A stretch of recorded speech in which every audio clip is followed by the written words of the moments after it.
It's 2025, the sequel's coming, and somehow I never finished The Outer Worlds. It's been sitting in my backlog for years, collecting digital dust, so I finally decided to see what I've been missing. The rules are simple: 3 days to prove it's still worth playing before the sequel. No guides, no prep, just utter chaos. Let's see how it went. Right away, The Outer Worlds throw me into a character creator that doesn't just ask for points. It makes you pick your strengths and weaknesses.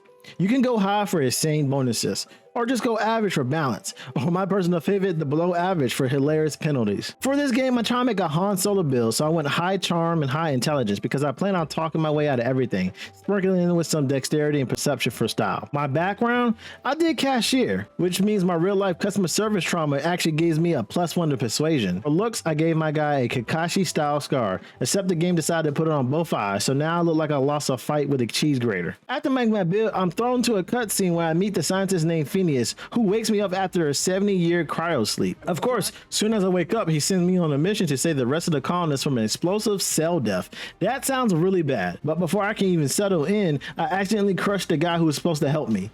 Great start. After collecting myself, I'm tasked to steal his ship. So as I continue on my path, I've met my first NPC and I was able to patch him up thanks to my medical skill, which tells me skills actually matters in conversation.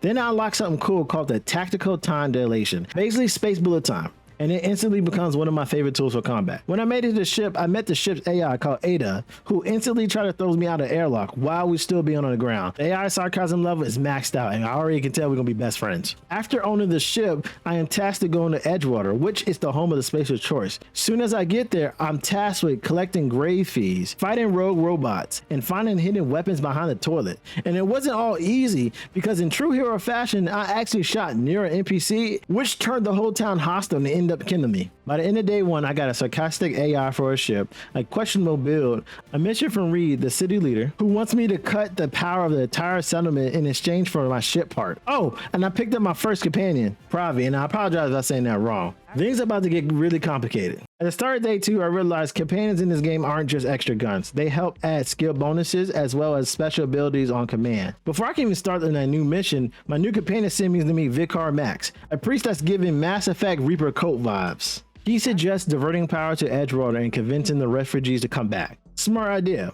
And of course, he gave me a side quest to do. I had to retrieve some book, but when I got it and gave it to him, he realized that it was in French, which made him furious. But he still joins my crew, so it's a win in my book. Going forward in the story, I finally made it to the refugee camp, where the leader asked me to divert the power to them instead, which I get, but this is where I ran into a problem. Some dialogue checks need insanely high stats. I barely passed a persuade of 30, but there was an intimidate check that was already 62 this early. My spread out the points everywhere build might have been a mistake. To finish up day 2, I decided to give power back to Edgewater, but I convinced the main person to step down so the refugees can move back in.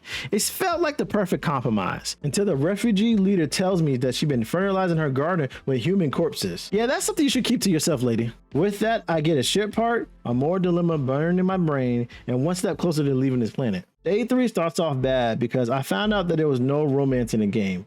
I think this is a big miss. I was ready to take my companion on her first space date, but moving along, I installed the missing part I needed for my ship. I also discovered I can tinker with my weapons and boost the damage. Oh, and I realized my AI ship has some funny dad jokes. More importantly, I realized my ship name, the Unreliable, which inspires exactly 0 confidence with me. We took off and reached this place called the Groundbreaker. At this new location, I was able to test out the new stealth disguise unit, which lets me run into restricted areas, but only until the energy runs out. To me, I think this is more interesting than just crouching in shadows. In addition to finding this out, I ran a couple of companion quests.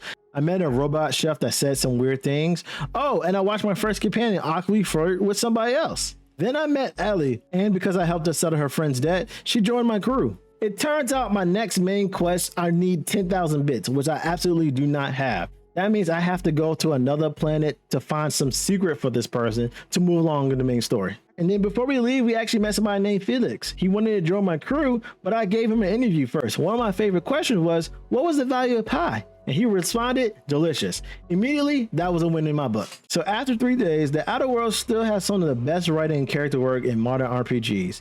The story is an 8 out of 10. Amazing characters, sharp dialogue, and choices that actually matter. Combat. Unfortunately, this is a 5 out of 10. It's functional but bland. No real wow factor in fights. Essentially, if I compared it to breads, this would be Wonder Bread. Exploration is 6 out of 10. The maps feel small, but I feel like there might be more to see as I keep going into the story. Now, is it worth playing before the sequel? If you're here for the story and characters, absolutely. If you need groundbreaking combat, maybe wait till the Outer Worlds 2 to see what they do. If you enjoyed this run, I have more games lined up with the same 3 days to impress me challenge. Subscribe and join the Hero Guild, and help me decide what worlds I survive and which ones kick me straight back to the menu screen. Until next time, stay heroic, and seriously, check behind your toilet. You never know what you find.